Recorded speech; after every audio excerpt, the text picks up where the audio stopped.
যে যারে ভালোবাসে তার দোষ থাকে না আগে পিছে। তাই বাবা আমার বাজানের কাছে আপনাদের কাছে আসছি, আমার মধ্যে যদি ওই কুকুরের স্বভাবটাও থাকে, দয়াল প্রেমের প্রেমিক হয়ে আমি যদি কুকুর হয়ে যাই, আমার তারপরেও দুঃখ নাই। তাই সাধক বলছি,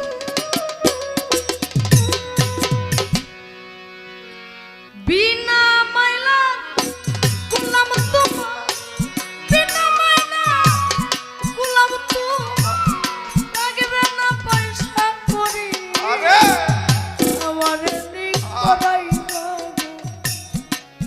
করি।